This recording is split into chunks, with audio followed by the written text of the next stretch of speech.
सो आज का टॉपिक है हमारा मैग्नेटिज्म एंड मैटर, है ना। तो इस टॉपिक को या इस चैप्टर को पढ़ने से पहले आपने magnetic effect of electric current पढ़ा होगा।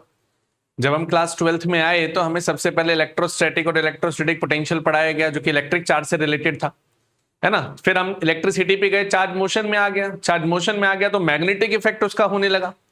तो सिर्फ अभी तक हमने मैग्नेटिक फील्ड के बारे में ही पढ़ा था, लेकिन उसके मैटर के बारे में अभी तक हमने कोई भी चीज नहीं पढ़ी थी।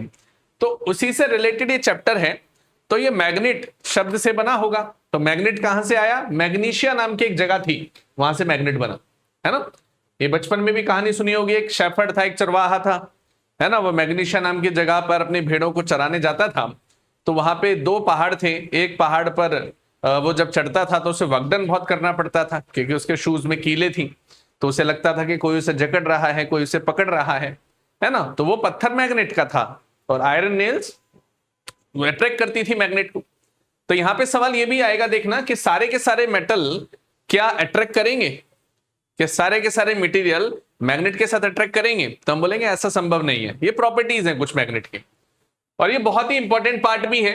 तो पहली स्लाइड पर आते हैं हम अपनी, आपके सामने है। और प्रॉपर्टीज ऑफ मैग्नेट, मैग्नेट की क्या क्या प्रॉपर्टी होती है, क्या क्या हम उसके कैरेक्टरिस्टिक्स ले सकते हैं, किस आधार पर बोल सकते हैं कि वो मैग्नेट है। तो सबसे पहला पार्ट है magnet attract iron, magnet attract iron and few other metals.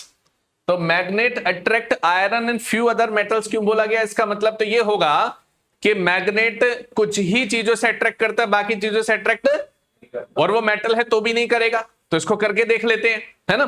तो मैं आपके सामने एक एल्यूमिनियम लेकर आता हूं और एक चुंबक लेकर आता हूं, फिर देखते हैं कि क्या होता है। Yes no. तो पहली प्रॉपर्टी हमारे पास है, और उसने क्या बोला है पहली प्रॉपर्टी में? Magnet attract iron and few other metal, मतलब सारे मेटल पर वो अट्रैक्ट नहीं करेगा। ये मेरे हाथ में क्या है, आपको क्या दिख रहा है मेरे हाथ में? है ना, ये एल्यूमिनियम का पाइप है ना। एक्चुअली ये कैमरा लगाने का स्टैंड होता है, वो मेरे हाथ में। सो ये एल्यूमिनियम का बना हुआ है, और यहां पर मैं ले लेता हूं एक ट्यूनिंग फॉर्क। गिव मी अ ट्यूनिंग फॉर्क। हाँ, ये ट्यूनिंग फॉर्क है। ये किसका बना हुआ है?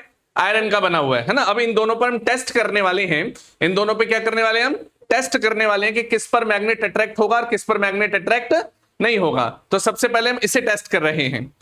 अब मैंने अपने हाथ में ले लिया है यहां पर हॉर्सशू मैग्नेट। हॉर्सशू मैग्नेट जैसे मैं इसके पास ले जाऊंगा तो अट्रैक्ट करेगा। अगर मैं एक और हैवी मैग्नेट यहां पर ले लूं, सिलेंड्रिकल मैग्नेट दो मुझे, तो ये हमारे पास क्या है? सिलेंड्रिकल मैग्नेट है। अब जैसे आप इसको अट्रैक्ट करोगे, देखो कर गया अट्रैक्ट, है ना। तो यहां पर देखेंगे तो ये मैग्नेट अट्रैक्ट कर रहा है। लेकिन अगर मैं इसी को एल्यूमिनियम पर ले जाता हूं तो आप देखेंगे अट्रैक्ट नहीं कर रहा, अट्रैक्ट नहीं कर रहा। कहीं भी ले लो अट्रैक्ट नीचे ही गिरेगा। तो ये अट्रैक्ट नहीं कर रहा, दैट मींस एल्यूमिनियम से मैग्नेट अट्रैक्ट नहीं करता। Yes no. अब मैं यहीं पर एक और चीज देखता हूं। सो यहां पर सारे के सारे मेटल कभी भी मैग्नेट के साथ अट्रैक्ट नहीं होंगे, कुछ ही होंगे। अगला आता है magnet has directional property. Magnet की एक डायरेक्शनल प्रॉपर्टी होती है। पहली पिक में आप देख रहे होंगे कि हम आयरन नेल ले लें या कुछ भी लोहे का सामान ले लें तो अट्रैक्ट हो जाता है, लेकिन एल्यूमिनियम का सामान लेंगे तो अट्रैक्ट वो नहीं हो रहा था। वहीं पर देखते हैं हम, जब कभी भी जंगलों में साधु संत खो जाते थे, है ना, तो वो चुंबक को धागे से बांध लेते थे और वो डायरेक्शन बता देती थी। इसका मतलब मैग्नेट कभी भी डायरेक्शन को नहीं भूलता। तो डायरेक्शनल प्रॉपर्टी होती है मैग्नेट। तो मैग्नेट की एक अपनी डायरेक्शनल प्रॉपर्टी होती है। इसी कारण इसको डायपोल भी बोला जाता है, क्योंकि इसमें दो पोल हैं, एक नॉर्थ पोल है और एक साउथ पोल है। फिर आता है earth is also a magnet. ये बहुत बड़ा एक विषय है जो कि आज तक हम प्रूफ भी नहीं कर पाए हैं, लेकिन कुछ थ्योरी है, मोल्टन थ्योरी भी बोलते हैं इसको हम, जो कि हमारे सिलेबस से इस साल काट दी गई है, जैसे अर्थ मैग्नेटिज्म में लिया जाता है। लेकिन मैं फिर भी थोड़ा बहुत आपको बताता हूं कि जो भी अर्थ है वो मैग्नेट की तरह बिहेव करती है। कैसे करती है? इधर नॉर्थ पोल है और इधर हमारा क्या है? साउथ पोल है। अगर ऊपर नॉर्थ पोल है, नीचे साउथ पोल है, ऐसा भी बोला जाता है कि जब ये अर्थ बन रही थी तो जो पहाड़ हैं, है ना, आपने देखा होगा हिमालय है, वो ज्यादातर कहां है? ऊपर की तरफ आता है। तो शेयर फोर्स लगता है इंटरनली साउथ से नॉर्थ। इसको हम कैसे ड्रॉ करते हैं? क्लास 10th में आपने देखा होगा। अगर मैं इसकी प्रॉपर्टी थोड़ी सी ड्रॉ करूं कि लेट सपोज ये आपके पास मैग्नेट है, तो क्लास 10th में हम इसको नॉर्थ पोल बोलते हैं और यहां पर साउथ पोल। तो क्लास 10th में हमें सिखाया गया था कि इसकी मैग्नेटिक फील्ड लाइन ड्रॉ करते थे हम लोग बार मैग्नेट की। तो नॉर्थ पोल से निकलती थी और साउथ पोल पर जाके वो एक लूप कंप्लीट करती थी, यस और नो? ऐसे ही यहां से निकलती थी और यहां पर जाके एक लूप वो कंप्लीट करती थी।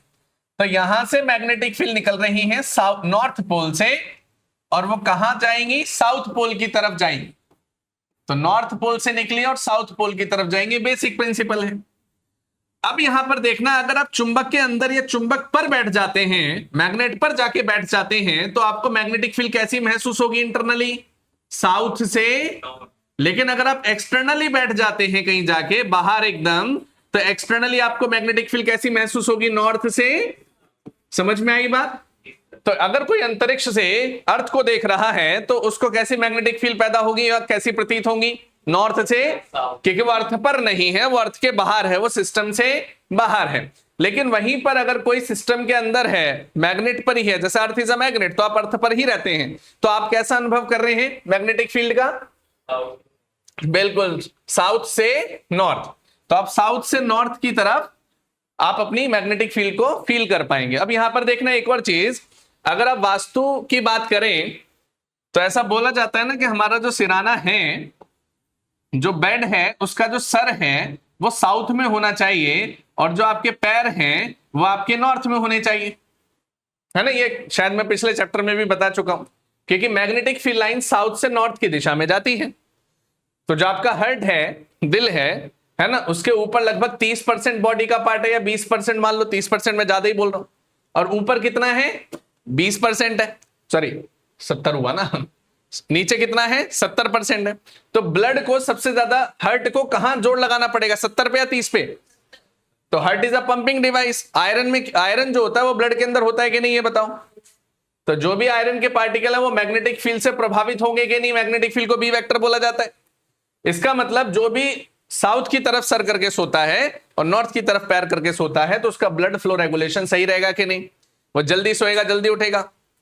वैसे तो आजकल के बच्चों में हो क्या गया है, विटामिन की कमी हो गई है, अंधेरे वाले रूमों में सोते हैं, फुल एसी में सोते हैं, आधी तो हड्डियों में चट हो जाती है उनके, है ना? तो ज्यादा देर सोते हैं, फिर और ज्यादा देर सोने के बाद भी वो थक जाते हैं, मतलब और सोना पसंद करते हैं। वो डायरेक्शन की वजह से भी कई बार होता है। ये कई बार बुरे बुरे सपने आते हैं। मान लो आपने सर कर दिया नॉर्थ की तरफ और पैर कर दिए साउथ की तरफ, अब हार्ट को ज्यादा कम करना पड़ेगा।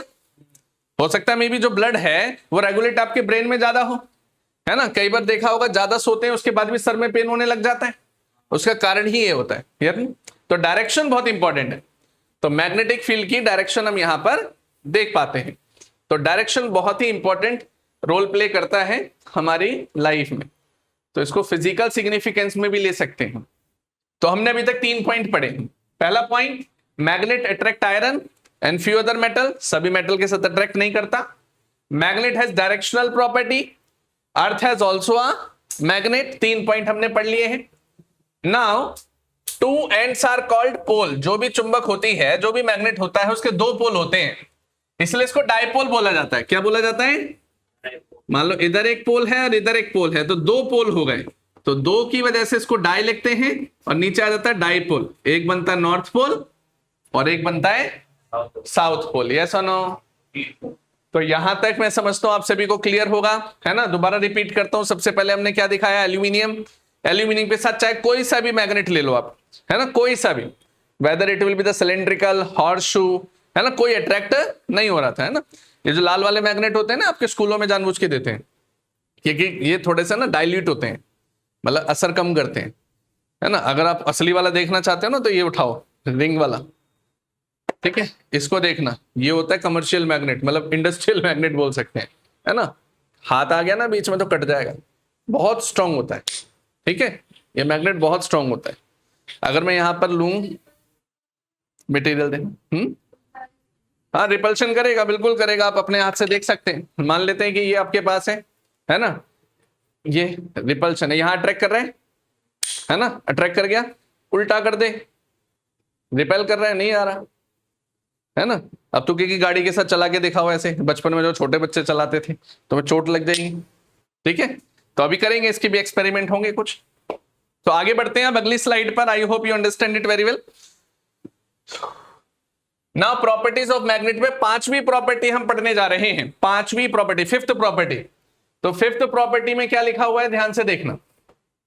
Similar poles repel and opposite pole attract each other, है ना। पिक में देखना, ये भी नॉर्थ पोल है, ये भी नॉर्थ पोल है, तो इसकी मैग्नेटिक फील्ड लाइन एक दूसरे को पसंद नहीं करेंगे। लेकिन अगर यहां पे साउथ पोल और यहां पे नॉर्थ पोल है तो मैग्नेटिक फील्ड लाइन एक दूसरे को अट्रैक्ट करेंगे। उसके बाद आता है north and south pole attract, वो मैं उस पिक में भी बता चुका हूं, सेकंड पिक में देख सकते हो, इधर नॉर्थ है इधर साउथ है, magnetic field line completely attract कर रही है। फिर आते हैं north and south pole can not be separated, north और साउथ पोल को सेपरेट नहीं कर सकते, किसी भी मैग्नेट के टुकड़े करते जाओगे तो वो उतने ही नॉर्थ साउथ बनाता जाएगा, है ना। अरे टुकड़ा मत कर दियो उसका, अच्छा कहीं सोच रहा सर ने समझाया, अभी भी टुकड़े करते जाते हैं मैग्नेट के, है ना भाई, महंगे आते हैं भाई मैग्नेट। चले यहां देखना, अगर मैं यहां पर बात करूं कि मैग्नेट के टुकड़े कैसे होंगे, लेट सपोज आपके पास ये कंप्लीट मैग्नेट है आपके पास एक कंप्लीट मैग्नेट है ना। यहां था नॉर्थ पोल और यहां था साउथ पोल, ठीक है। अब इस मैग्नेट के आप टुकड़े करते हैं,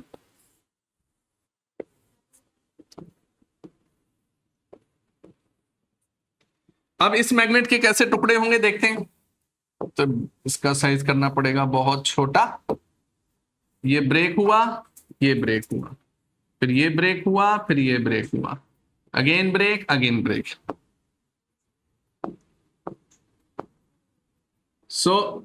ये एक टुकड़ा आपने पीसेस कर दिए, एक मैग्नेट के बहुत सारे टुकड़े कर दिए आपने।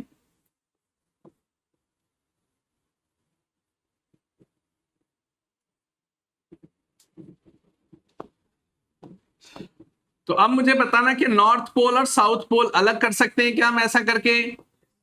अरे नहीं कर सकते भाई, नहीं कर सकते, क्योंकि जितनी बार आप इसके टुकड़े करोगे उतने ही पोल जनरेट हो जाएंगे। जैसे मान लो इसका एक अपना नॉर्थ पोल साउथ पोल अलग हो जाएगा, ये नॉर्थ एंड साउथ, फिर इसका भी अपना नॉर्थ एंड साउथ, है ना। जितनी बार टुकड़े करेंगे मैग्नेट के आप, जितने ज्यादा पीसेस करेंगे उतने ज्यादा पोल बनते जाएंगे, है ना। इसी को हम क्या बोल रहे हैं यहां पर कि north and south pole can not be separated, इनको सेपरेट नहीं किया जा सकता। आप जितना ब्रेक करेंगे उतना ही ये और ज्यादा पोल बनाते जाएंगे। यस और no? Now magnet can be made and can be destroyed, magnet को चूरा कर दो और दोबारा उसे कंप्रेस कर दो तो दोबारा मैग्नेट बन जाता है ना। तो हमने यहां पर कितने कैरेक्टरिस्टिक्स पढ़ लिए अभी तक? 8 कैरेक्टरिस्टिक्स हमारे सामने आ चुके हैं। क्या हम आगे बढ़ सकते हैं?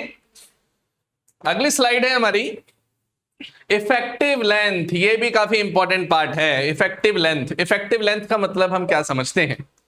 अगर मैं यहां पर बात करूं इफेक्टिव लेंथ में, तो लेट अस सपोज मैंने यहां मैग्नेटिक फील्ड का कॉन्सेप्ट आपको बताया था, यस और नो? तो मैग्नेटिक फील्ड का कॉन्सेप्ट क्या होता था? लेट सपोज यहां पे एक मैग्नेटिक नीडल हो, नीडल, छोटी सी मैग्नेटिक नीडल हो, उस मैग्नेटिक नीडल की मैं पोजीशन चेंज करता रहूं, एक बार इधर रखा, फिर एक बार इधर रखा, हो सकता है एक बार इधर भी रख दूं, है ना। ये मैग्नेटिक नीडल है। अब आप मुझे बताना यहां साउथ पोल दिख रहा है कि नहीं? ये इन मैग्नेटिक फील्ड का कंट्रोलिंग पॉइंट हो सकता है, हेडक्वार्टर हो सकता है कि नहीं? इसका मतलब अगर आप यहां पर मैग्नेटिक फील्ड का एक्सेस देखें तो ये पोल इसको अट्रैक्ट करेगा, यही पोल इसको अट्रैक्ट करेगा, साउथ एंड। तो अगर ये अट्रैक्ट करेगा तो इधर वाले पोल पर नॉर्थ होगा या साउथ होगा, ये बताओ। बिल्कुल बात ठीक है, नॉर्थ इधर साउथ इधर, है ना। तो इन सब का north south, north south and north south. यहीं से हमने डायरेक्शन भी पता की कि जो मैग्नेटिक फील्ड है वो गोल घूमती है, तो वो किस कारण घूमती है, यहीं से पता किया था। अब अगर मैं यहीं पर बात करूं इफेक्टिव लेंथ की, तो इफेक्टिव लेंथ कैसे होगी कि यहां नॉर्थ से लेके साउथ पोल के बीच में जो भी लेंथ होती है मैग्नेट की, उसी को ही इफेक्टिव लेंथ बोला जाता है। इफेक्टिव लेंथ का मतलब क्या होता है? जो प्रभावकारी हो, जिस लेंथ का काम हो, जिसका कोई प्रभाव ना हो, वो कहां मिल रही है? बाहर। उसको भी अंडरलाइन कर देते हैं, वो ये होगी साउथ से नॉर्थ, यहां पे भी, है ना। इसके पेरीफेरी पर ये जो लेंथ है ये बेकार है हमारे लिए। इसका मतलब ये इफेक्टिव लेंथ होती कितनी है? हर मैग्नेट का 70 से 80% पार्ट ही इफेक्टिव लेंथ होता है। अगर इसकी टोटल लेंथ L है तो इसका सिर्फ 70 से 80% पार्ट होगा इफेक्टिव लेंथ, यस और नो? तो इफेक्टिव लेंथ का मतलब क्या होगा? नॉर्थ और साउथ पोल के बीच का डिस्टेंस। उसके अलावा का डिस्टेंस कोई इफेक्ट नहीं करता हमारी प्रॉपर्टीज पे, यस और नो? चलिए ठीक है। इफेक्टिव लेंथ के कॉन्सेप्ट के बाद अब हम आते हैं टाइप्स ऑफ मैग्नेट पे। टाइप्स ऑफ मैग्नेट पे जैसा कि आप देख ही पा रहे हैं, पहला मैग्नेट क्या है हमारा? हॉर्सशू मैग्नेट है। क्या मैग्नेट है? हॉर्सशू मैग्नेट है ना। इन हॉर्सशू मैग्नेट में देखो नॉर्थ और साउथ पोल दिख रहा है। जैसे मान लो ये मेरा हॉर्सशू मैग्नेट है ना, मेरे हाथ में प्रैक्टिकली, तो ये हमारा क्या है? हॉर्सशू मैग्नेट है। डन। ऐसा दिखता है। ऐसे स्कूलों में छोटे छोटे होते हैं, इससे बड़ा भी लेने जाओगे तो ये रेड कलर का क्यों बनाते हैं मैंने बताया ना, अभी डाइल्यूट कर दिया जाता है इसको, है ना, ताकि बच्चे तो शरारती होते हैं लेबोरेटरी में, है ना। 12 वोल्ट की बैटरी सुना है ना, मैंने वो भी बताया था 12 वोल्ट से ऊपर की बैटरी नहीं होती तुम्हारी लैब्स में फिजिक्स की। क्यों नहीं होती? 240 वोल्ट दे दिया ना तुम्हें बैटरी एलिमिनेटर, तो सीधे एक दूसरे के में तार लगा दोगे तुम लोग। सो दैट मींस मैग्नेट भी एक मतलब सीरियस कंटेंट है ये। तो इसलिए यहां पर इसको रेड रेड जो किया होता है, इसका मतलब क्या होता है कि इसमें और भी मटेरियल है, ये प्योर नहीं है। ये बच्चों के प्रैक्टिकल के लिए ठीक है। तो इसका एक पोल इधर होगा, एक पोल इधर होगा, यस और नो? सुनाओ, अगर मैं यहां पर बात करूं, वैसे कलर से कुछ नहीं होता, ब्लैक और रेड अट्रैक्ट है ना, ये लो हाथ में देख सकते हैं आप लोग, अट्रैक्ट नहीं करेगा। लेकिन तेरे पास लोहे की चीज है? अच्छा, चांदी की तो है नहीं। अच्छा, चांदी की है, अट्रैक्ट हो रहा है। सिलेंड्रिकल मैग्नेट दो भाई से, कॉइन वाला मैग्नेट दो, बताना चांदी अट्रैक्ट होती है कि नहीं। वैसे तो आजकल महंगी बहुत है भाई, हमारे पास तो होती नहीं। अच्छा, नहीं हो रहा। तो चांदी भी अट्रैक्ट मैग्नेट से नहीं होती, एल्यूमिनियम भी अट्रैक्ट नहीं होता, है ना। लोहा अट्रैक्ट हो जाता है, आज सुनार की पोल खुल जाती है अगर अट्रैक्ट हो जाता तो यहां पर देखेंगे टाइप्स ऑफ मैग्नेट, एक पहला है हॉर्सशू मैग्नेट, दूसरा क्या है, इसको हम क्या बोलते हैं? Ring magnet. क्या बोलते हैं? Ring magnet. तो पहला मैग्नेट हमने लिख दिया यहां पर हॉर्सशू मैग्नेट, इसको बोलते हैं हम हॉर्सशू मैग्नेट, हॉर्सशू मैग्नेट। दूसरा कौन सा है हमारा? इसको बोलते हैं हम रिंग मैग्नेट। क्या बोलेंगे इसको हम? ये वाला मैग्नेट कौन सा होगा? सिलेंड्रिकल मैग्नेट, तो इसको हम बोलेंगे सिलेंड्रिकल मैग्नेट। अच्छा, ये वाला मैग्नेट कौन सा होगा? इसको हम बोलेंगे बार मैग्नेट, ये होगा हमारा बार मैग्नेट। उसके बाद इसको हम क्या बोलेंगे? रेक्टेंगुलर, रेक्टेंगुलर और अंदर रिंग है ना, रेक्टेंगुलर रिंग मैग्नेट, है ना। और इसको हम क्या बोलेंगे? कॉइन की तरह है, डिस्क मैग्नेट, डिस्क मैग्नेट। ये भी है ना हमारे पास, दिखाओ। डिस्क मैग्नेट कुछ इस प्रकार होता है, जैसे सिक्के होते हैं ना हमारे, है ना। ये ring magnet, sorry disc magnet है ये, है ना। तो ये मेरे हाथ में जो दिख रहे हैं ये है डिस्क मैग्नेट, ठीक है। ऐसे उसके बाद और दूसरा कौन सा हमारे पास? Ring magnet. दिखाओ भाई, ये होता है हमारा रिंग मैग्नेट, ठीक है। ये दो रिंग है मेरे पास, है ना। इनको आसपास रखो तो हाथ का बहुत मतलब ये लगा लो कि ध्यान रखना पड़ता है, क्योंकि इसके जो वेज हैं काफी पैने होते हैं। तो इसको हम क्या बोलते हैं? रिंग मैग्नेट, ठीक है। उसके बाद अगला मैग्नेट कौन सा है हमारा? Cylindrical magnet. वो भी दिखा दो भाई, सिलेंड्रिकल मैग्नेट। ये सिलेंड्रिकल मैग्नेट है मेरे पास, ठीक है। अरे बहुत अट्रैक्टिव, बहुत मतलब कॉन्सेंट्रेटेड होता है, छोटी ही नहीं रहा।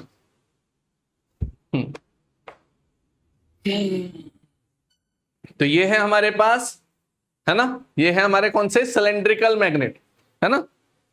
ये वहां पे भी यूज होते हैं, जो टेक्नीशियन होते हैं ना, प्लास पेच कैसे सामान तो उसके ऊपर अट्रैक्ट कर देते हैं, पेच वगैरह उससे अट्रैक्ट हो जाते हैं, है ना। उसके बाद ये तो भैया कटवाना पड़ेगा, ये तो मिला नहीं मुझे। और ये भी है हमारे पास रिंग, उसी का पार्ट काटा हुआ है, ठीक है, साइड से उसी का पार्ट एक काटा हुआ है। तो ये अलग अलग तरीके के मैग्नेट होते हैं। तो इतनी बात समझ में आ गई आप सभी को? अगली स्लाइड पे चल सकते हैं कि नहीं, है ना। सुनाओ, अब बात आती है मैग्नेटिक डाइपोल की। अब शुरू करते हैं मैग्नेटिक डाइपोल। अच्छा, डाइपोल से रिलेटेड अगर नाम आ रहा है तो आपको याद आ रही होगी पहले चैप्टर की, ऐसा ना। पहला चैप्टर क्या होता था हमारा? Electric dipole. क्या लिखा होता था हमारा? इलेक्ट्रिक डाइपोल, है ना। इलेक्ट्रिक डाइपोल में मैं क्या समझाता था? एक तरफ माइनस होता है और एक तरफ, है ना, माइनस वाले पार्ट को मैं वाइफ बोल देता था और इसको मैं क्या बोलता था? हस्बैंड, है ना। डायरेक्शन कौन देती है? हमेशा वाइफ देती है हस्बैंड को।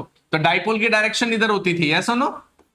अगर इन दोनों के बीच में लेंथ एल है, यहां पर भी लेंथ एल है ना, ये मिड पॉइंट होता था। तो इस डाइपोल का फॉर्मूला क्या होता था? पी वेक्टर से डिनोट करते थे।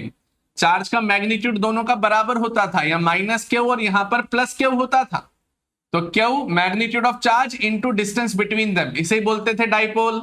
लेकिन ये जो डाइपोल होता था कौन सा होता था, इसे बोलते थे हम इलेक्ट्रिक डाइपोल। क्या बोलेंगे इसे हम, इलेक्ट्रिक डाइपोल, है ना। इसी के साथ अब बात करते हैं मैग्नेटिक डाइपोल की। तो मैग्नेटिक डाइपोल में क्या बनना चाहिए कि लेट सपोज यहां पर मेरे पास एक मैग्नेट बना, तो ये हमारे पास मैग्नेट बना, यहां पर है नॉर्थ पोल, यहां है साउथ पोल। अब देखो वहां पे भी दो पोल थे, इसको भी डाइपोल बोलेंगे, और ये भी डाई होता है, यस और नो। अब यहां इन दोनों के बीच का डिस्टेंस भी 2l मान सकते हैं, कोई दिक्कत नहीं है।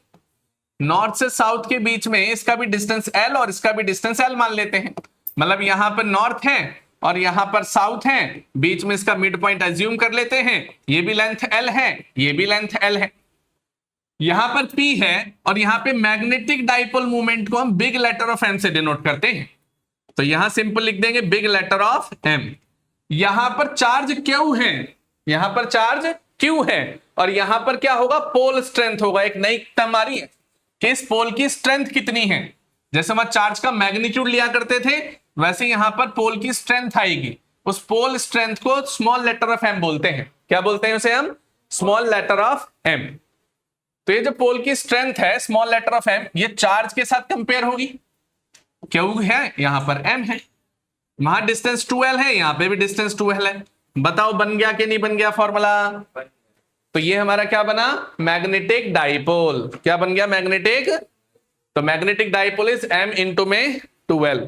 अच्छा एक चीज और बता दूं, यहां पर हाथ लगे, हमने फोर्स पढ़ा था। फोर्स क्या होता था, F is equal to QE, यही होता था कि नहीं। ऐसे अगर फोर्स मैग्नेट में आ जाए, यहां पर अगर हम फोर्स देखें, इसका फोर्स कितना हो जाएगा, क्यू की जगह क्या आ जाएगा, स्मॉल m। इलेक्ट्रिक फील्ड की जगह क्या आ जाएगी, मैग्नेटिक फील्ड। यस और नो, सेम एनालॉजी समझ में आ रही है, ठीक है। तो इसी के साथ ये मैग्नेटिक डाइपोल था। उसके बाद अगर हम बात करें इसकी एनालॉजी की, इसकी एनालॉजी क्या होगी, तो एक तरफ मैं इलेक्ट्रिक डाइपोल रखता हूं और दूसरी तरफ मैं ले लेता हूं मैग्नेटिक डाइपोल। और अब देखना चाहेंगे कि क्या क्या मैग्नेटिक डाइपोल और इलेक्ट्रिक डाइपोल में होता है। तो शुरुआत करते हैं। सबसे पहला पार्ट, हमने सबसे पहले क्या पढ़ा था कि एक माइनस क्यू चार्ज इधर होता है, एक प्लस क्यू चार्ज इधर होता है, और इधर यहां पर P पॉइंट आता है। इस डाइपोल को हम एक्सियल डाइपोल बोला करते थे, है ना। एक्सियल डाइपोल की वजह से P पॉइंट पे लगने वाली इलेक्ट्रिक फील्ड को एक्सियल इलेक्ट्रिक फील्ड बोला करते थे। ये एक्सियल इलेक्ट्रिक फील्ड होती थी 2kP अपॉन x क्यूब, याद है कि नहीं। तो यहां से लेकर यहां तक का डिस्टेंस अगर x मान लोगे तो x की क्यूब, r मान लोगे तो r की क्यूब। उसके बाद हमने क्या माना, यहां पर माइनस क्यू चार्ज है, फिर यहां पे प्लस क्यू चार्ज है। ये जो P पॉइंट है यहां पर आके बैठ जाता था एकदम 90 डिग्री एंगल पर। इसका डिस्टेंस यहां पर हम L ले लेते थे, या A जो भी लेना है। इन दोनों के बीच का डिस्टेंस L सेम रहा है ना, यहां पर भी L सेम रहा है। अब इसी डाइपोल को हम इक्वेटोरियल डाइपोल बोला करते थे फर्स्ट चैप्टर में, जिसका फॉर्मूला KP अपॉन में x की क्यूब हो जाता है। फिर आते थे जर्नल डाइपोल पर। ये किस किस को पता है, जर्नल डाइपोल का फॉर्मूला याद है किसी को। जब इलेक्ट्रिक फील्ड हम जर्नली रखा करते थे कि ना ही वो इक्वेटोरियल में है ना, ना ही वो इक्वेटोरियल में है और ना ही वो एक्सियल में है, तो बताएंगे क्या होगा। General formula KP upon x cube under root 3 times of cos square theta plus 1, yes और नो, है ना। तो ये तीन फॉर्मूले हमने पहले चैप्टर में पढ़े थे। इसी सेम एनालॉजी को अब हम लागू करेंगे मैग्नेट पर। यहां पर मान लेंगे नॉर्थ पोल है और यहां पर हमने मान लिया साउथ पोल है। तो नॉर्थ से लेके साउथ के बीच का जो डिस्टेंस है उसे 2l मान लेते हैं। अब देखना, पहली अगर यहां पर कहीं P पॉइंट है तो हमें पता करना है कि इस P पॉइंट पे कितना असर हुआ इस मैग्नेटिक फील्ड का।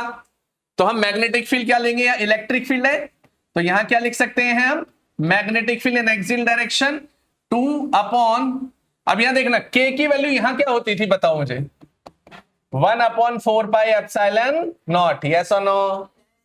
यहां क्या हो जाएगी 2k big letter of m upon x की क्यूब, k की वैल्यू यहां पर क्या लेंगे 2/x की cube into m mu naught upon 4π, yes और नो।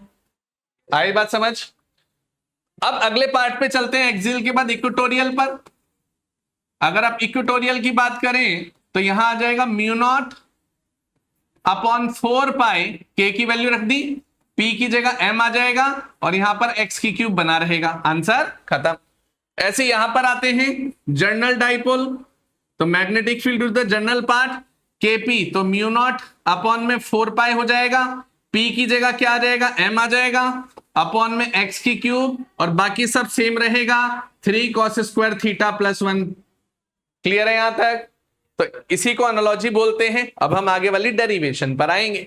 मैं दोबारा रिपीट करता हूं, जो भी चीजें हमने पहले चैप्टर में पढ़ी, E को B बना दिया है, P को M बना दिया है, K को 1/4πε0 इलेक्ट्रिक फील्ड की टर्म में लेते थे, मैग्नेटिक फील्ड की टर्म में म्यू नॉट अपॉन 4π हो जाएगा। क्लियर है यहां तक? करिए। सो आई होप सबने नोट डाउन कर लिया होगा और नेक्स्ट पॉइंट पर आ रहे हैं। ये भी तो बचा है, ये भी कहां नोट डाउन किया, जल्दी करो। सो नाउ अब अगला टॉपिक है हमारा ऑसिलेशन इन मैग्नेटिक फील्ड। किसका? नीडल का। अब मैंने क्या कर दिया, एक एक्सटर्नल मैग्नेट ले लिया होगा, पहली फिगर आप देखना, और इसमें मैग्नेटिक फील्ड अप्लाई कर दी है, तो आगे की तरफ इसमें मैग्नेटिक फील्ड जा रही है। Good evening to all of you. तो आगे की तरफ मैग्नेटिक फील्ड जा रही है। अब इस मैग्नेटिक फील्ड में छोटी सी मैंने मैग्नेटिक नीडल रख दी है। अब ये देखना मैग्नेटिक नीडल अपना काम किस प्रकार करेगी। अगर यहां पर देखें तो यहां पर मैग्नेटिक फील्ड है, तो एक फोर्स इधर लगेगा और एक फोर्स इधर लगेगा, बिल्कुल उसी तरह जैसे डाइपोल करते थे, यस और नो। एक फोर्स इस साइड भागेगा और एक मैग्नेटिक फोर्स इस साइड भागेगा। अरे मैग्नेटिक नीडल रखी हुई है ना, तो मैग्नेटिक फील्ड अप्लाई करोगे तो कहीं तो फुदकेगी ना सुई, या तो इधर या उधर। ये जो सुई है वही नीडल है हमारी, है ना। अगर मैं यहां पर देखूं तो ये इधर की तरफ मान लेते ऐसे रोटेट हो रही है, तो जब ये नीचे की तरफ आ रही होगी स्टार्टिंग में तो इसकी स्लो होगी स्पीड, धीरे धीरे बढ़ती जाएगी, और जब ये एकदम नॉर्मल हॉरिजॉन्टल रेंज में आ जाएगी तो इसका ये नॉर्थ पोल है और इसका साउथ पोल है, तो इसका नॉर्थ इधर इसका साउथ इधर हो जाएगा कि नहीं। लेकिन इसकी स्पीड मैक्सिमम हो गई होगी यहाँ पे मीन पोजीशन पर, इसे क्या बोलेंगे हम, मीन पोजीशन। इसका अपना कुछ मास भी होगा। अब उस मास की वजह से ये रुक नहीं पाएगी, due to the movement of inertia कहां चली जाएगी, नीचे की तरफ। कहां चली जाएगी, तो अगला स्टेप यहां पहला ये हो गया, सेकंड यहां, सेकंड के बाद फिर ये देखेगी कि नहीं भाई मुझे तो मीन पर जाना था, तो ये होश में आएगी। होश में आने के बाद अब कहां जाएगी, दोबारा ऊपर।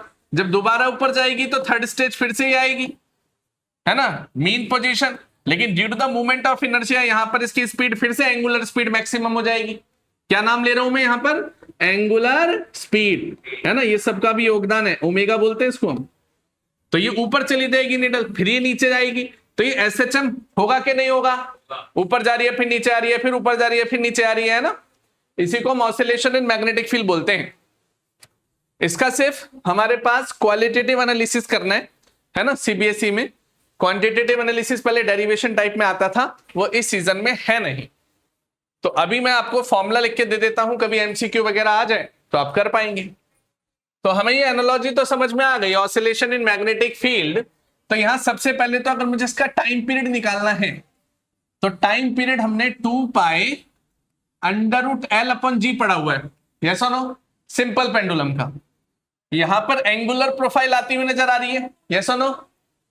अगर यहां पर एंगुलर प्रोफाइल है तो देखो time period 2π as it is रहेगा, लेंथ जो हो जाएगी वो एंगुलर डिस्प्लेसमेंट हो जाएगी, और जो एक्सेलरेशन है, ग्रेविटी कौन है, एक्सेलरेशन है, वो एंगुलर एक्सेलरेशन में चेंज हो जाएगा, यस और नो। अरे जो लेंथ है वो एंगल में आने पर क्या हो जाती थी, क्लास 12 में पढ़ते थे, है ना, आर्क अगर उसकी बनने लग जाए लेंथ की तो वो थीटा हो जाएगा कि नहीं, प्लेन एंगल। और जो ग्रेविटी, जो एक्सेलरेशन है, जो लीनियर प्रोफाइल थी वो भी एंगुलर में आ गई तो वो अल्फा हो जाएगा कि नहीं, एंगुलर एक्सेलरेशन। है ना। तो ये टाइम पीरियड का एक तो फॉर्मूला ये बन जाता है यहां पर SHM हो रहा है। तो दूसरा मैं आपको बता देता हूं, सिर्फ 2 पाई √I अपॉन में MB, ये फॉर्मूला बनता है। ठीक है, तो इसको याद कर लेना। बाकी इसकी डेरिवेशन आती थी पहले, तो अब तो नहीं है सिलेबस में। तो यहां पर हमने टाइम पीरियड निकाल लिया। अच्छा, एक और चीज यहां पर आती है कि हमने फोर्स पढ़ा था। फोर्स क्या होता है हमारा, लीनियर पे फोर्स होता है और एंगुलर में क्या हो जाता है, टॉर्क हो जाता है। यस और नो? अरे पता है ना इतना? अगर कोई चीज को घुसा मारोगे सीधे तो वो फोर्स है, घुमा के हाथ मारोगे तो क्या हो जाएगा, टॉर्क हो जाएगा। तो यहां टॉर्क हो रहा है कि नहीं हो रहा है ये बताओ। हो रहा है, टॉर्क हो रहा है, तो टॉर्क का फॉर्मूला बताओ। अगर टॉर्क हो रहा है तो टॉर्क का फोर्स इनटू डिस्प्लेसमेंट ना। तो अब इस पर आना जरा, अगर इसी फिगर की मैं बात करूं,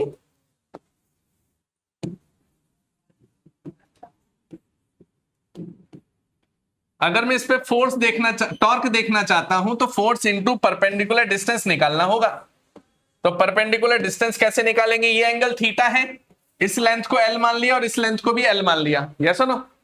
अब देखना ये L है तो ये पूरा डिस्टेंस कितना हो जाएगा, L sin थीटा। ये पूरा डिस्टेंस कितना हो जाएगा, 2L हो जाएगा कि नहीं, ये तो पूरी लेंथ 2L है ना। तो ये 2L cos थीटा और ये बनेगा 2L sin थीटा। अच्छा, दूसरी चीज समझाना कि एक तो फोर्स इधर लग रहा है ये वाला, और एक फोर्स इधर लग रहा है ये वाला। कोई सा भी फोर्स ले लो, जितना टॉर्क इधर होगा उतना ही टॉर्क इधर होगा, है ना। जितना रोटेशन इधर आएगा उतना ही रोटेशन इधर आएगा, क्योंकि फ्लेक्सिबल तो है नहीं, सॉलिड स्टेट है। तो इसका मतलब यहां पर फोर्स इनटू डिस्प्लेसमेंट हो जाएगा। तो अगर आप यहां पे टॉर्क की बात करेंगे तो ये मैग्नेटिक फोर्स और डिस्टेंस 2L sin थीटा होगा कि नहीं उसका perpendicular. Force into perpendicular distance होता है ना, अगर ये फोर्स लेते हो तो ये परपेंडिकुलर, ये फोर्स लेते हो तो ये परपेंडिकुलर, बात तो दोनों की बराबर है। यस और नो? तो आपने टॉर्क निकाल दिया यहां पर। तो टॉर्क क्या आ गया आपके पास, F2L sin थीटा। अच्छा, अब ये भी बताइएगा, अभी भी मैंने फोर्स के बारे में बताया था आपको। फोर्स क्या होता था इलेक्ट्रिक फील्ड में, QE। मैग्नेटिक फोर्स क्या होगा, Q की जगह क्या आ जाएगा, पोल स्ट्रेंथ। E की जगह क्या आ जाएगा, B। यस और नो? तो F is equal to QE, है ना, वो इलेक्ट्रिक फोर्स। तो ये हो जाएगा MB, ये हमने पढ़ा था। तो यहां पर आप क्या लिख देंगे, M into B 2L sin theta. ये मेरे पास क्या आ चुका है, टॉर्क आ चुका है। अगर आप यहां पे डाइपोल की बात करते हैं, मैग्नेटिक डाइपोल, तो मैग्नेटिक डाइपोल हम क्या लेते थे, अभी भी पढ़ा है पीछे, पोल स्ट्रेंथ इनटू में डिस्टेंस। यस और नो? इसी को बोलते थे ना मैग्नेटिक डाइपोल। तो ये हो जाता था हमारा मैग्नेटिक डाइपोल। तो अगर आप मैग्नेटिक डाइपोल देखें तो यहाँ पे छोटा MB और यहाँ 2L भी है, तो ये टोटल कितना हो जाएगा, MB sin थीटा। तो टॉर्क आ जाएगा कि नहीं। तो टॉर्क क्या निकल कर आया आपके सामने, याद रखना टॉर्क क्या होगा, MB sin theta. sin theta तो क्रॉस प्रोडक्ट होगा, क्योंकि क्रॉस कर रहा होगा प्लेन को, तो क्रॉस प्रोडक्ट आ गया। तो इसको हम ऐसा भी लिख सकते हैं, M क्रॉस में B वेक्टर। तो torque is the vector quantity. Yes और नो? अब यहीं से हम आगे वर्क डन निकालेंगे। तो टॉर्क आपने देख लिया, इसको आप लिखेंगे, है ना। खिचड़ी पक गई थोड़ी सी, मैनेज करना। इसको नोट डाउन करेंगे फिर आगे बढ़ते हैं। आपको तो स्पेस बहुत दे रखा है ना बुकलेट्स में, तो ठीक, इसलिए मैंने डिजाइन डायग्राम कुछ इसी प्रकार किए थे कि आपको स्पेस मिल जाए। यहां तो मैं मैनेज कर ही लेता हूं। तो इसी में देखना अगला पार्ट है potential due to the magnetic field. इसके लिए सबसे पहले मुझे पोटेंशियल निकालना पड़ेगा। अभी अभी मैंने क्या निकाला, टॉर्क निकाला। तो अभी अभी हमने टॉर्क पर काम किया, और टॉर्क पर क्या काम किया, हमारे सामने आया ये MB sin थीटा, ये हमारा टॉर्क होता है। अगर मैं यहां पर देखूं तो छोटा सा वर्कडन क्या होता है, फोर्स इंटू डिस्प्लेसमेंट मानते हो, लेकिन जो फोर्स है वो यहां पे टॉर्क हो जाएगा। यस और नो? और डिस्प्लेसमेंट एंगुलर d थीटा हो जाएगी, है ना। तो डिस्प्लेसमेंट एंगुलर हमारे पास d थीटा हो गई। अगर मैं दोनों साइड इन दोनों का इंटीग्रेशन करूं तो मेरे पास टोटल वर्कडन क्या निकल कर आएगा, तो टॉर्क है मेरे पास M into B into sine theta into D theta. तो यहां पर MB बाहर आ जाएंगे, साइन थीटा का इंटीग्रेशन होता है माइनस कॉस थीटा। ये वर्कडन निकल आया कि नहीं। तो इस वर्कडन को, ये कंजर्वेटिव फोर्स है कि नहीं, मानते हो। तो यहां पर देखें तो ये पोटेंशियल एनर्जी में ही तब्दील हो जाएगा, जो कि होगा minus M B cos theta. यहां से भी कई बार क्वेश्चन बहुत पूछा गया है। क्वेश्चन कैसा आएगा, वो बोलेंगे कि जी एक मैग्नेटिक फील्ड दे दी गई है और इसमें आपने पहले मैग्नेटिक निडल को इधर रखा था और फिर उसने इधर कर दिया, मतलब पहला एंगल बनेगा θ1 और दूसरा एंगल बनेगा θ2। तो बताओ कितना काम करना पड़ा, मतलब मैग्नेटिक निडल ऐसी थी और फिर ऐसी कर दी, तो पहले एंगल θ1 था फिर θ2 हो गया। तब वर्क डन का फॉर्मूला क्या हो जाता है, हम क्या करेंगे, फाइनल माइनस इनिशियल करते हैं ना, तो मैं कॉमन ले लेता हूं। तो यहां पर हम लिख लेते हैं cos θ1 माइनस cos θ2। ये फॉर्मूला बहुत आता है नीट के पीवाईक्यू में, आप देखेंगे इससे रिलेटेड न्यूमेरिकल आते हैं। अब ये θ1 उधर होना चाहिए था, θ2 इधर, तो माइनस मेंटेन रहता, तो माइनस मैंने कॉमन लेके ना ये बना दिया, तो वर्क डन आपके पास आ गया, पोटेंशियल एनर्जी आ गई है और टॉर्क भी आ गया है, यस और नो। तो पोटेंशियल एनर्जी आपके पास है minus M B cos theta और आपके पास आ गया टॉर्क, जो कि क्या होता है, M B sine theta, yes और नो। तो पोटेंशियल एनर्जी आपकी कॉस थीटा पे डिपेंड कर रही है और टॉर्क आपका साइन थीटा पे डिपेंड कर रहा है। अब हम आते हैं अपने यहां पर इस पड़ाव पर। अब मुझे बताना, अगर थीटा की वैल्यू 0 डिग्री कर दी जाए, अगर थीटा की वैल्यू 0 डिग्री कर दी जाए तो आप देखेंगे निडल कुछ ऐसी दिखेगी। अगर थीटा 0 हो गया तो पोटेंशियल एनर्जी क्या होगी, cos 0 डिग्री क्या हो जाता है 1, जो कि क्या हो जाएगा माइनस एम बी, यस और नो। तो यहां पर देखें तो cos 0 डिग्री हो जाता है हमारा 1, जो कि होता है माइनस एम बी। फिर अगर मैं यहां पर बात करूं साइन थीटा, तो साइन 0 डिग्री हो जाता है 0। अगर साइन 0 डिग्री 0 तो टॉर्क क्या हो जाएगा, तो टॉर्क के 0 होने पे पोटेंशियल एनर्जी 0 हो जाए, ऐसा संभव नहीं होता, जरूरी नहीं है। चलो अगले केस पर आते हैं। अगर थीटा 90 डिग्री हो जाए तो पोटेंशियल एनर्जी का क्या हल होगा, cos 90 डिग्री क्या हो जाता है 0, साइन 90 डिग्री क्या होता है 1, तो cos 90 डिग्री 0, तो पोटेंशियल एनर्जी हो गई स्वाहा। नाउ टॉर्क की बात करें तो ये क्या आ जाएगा माइनस एम बी, क्योंकि साइन थीटा क्या हो गया 1, यस और नो। अगले पार्ट पर आते हैं। अगला पार्ट है आपके सामने कि अगर मेरे पास यहां पर ये 180 डिग्री दे रखा है तो cos 180 डिग्री हो जाता है -1 और साइन 180 डिग्री हो जाता है 0। इन दो की जरूरत पड़ती है, पुट कर लेते हैं। तो पोटेंशियल एनर्जी में आ रहा है cos थीटा, तो cos 180 डिग्री हो जाएगा -1 माइनस माइनस प्लस हो जाएगा, तो ये हो गया प्लस एम बी। और टॉर्क क्या होगा, यहां पे 180 है तो यहां 0 हो जाएगा पूरा, तो टॉर्क क्या हो गया हमारा 0, यस और नो। केस समझ में आ गए, है ना। 3 नंबर में ये भी पीवाईक्यू बन चुका है पिछले वाले पेपरों में। हाँ जी, बी पार्ट में देखते हैं। साइन 90 डिग्री 1 होता है, cos 90 डिग्री 0 होता है। तो आप अगर यहां पर आते हैं तो cos 90 डिग्री 0 हो जाएगा, तो u 0 हो गया। अब टॉर्क है एम बी साइन थीटा, हाँ बिल्कुल ठीक है, ये प्लस में होगा, राइट, यू आर राइट, लिख लेंगे।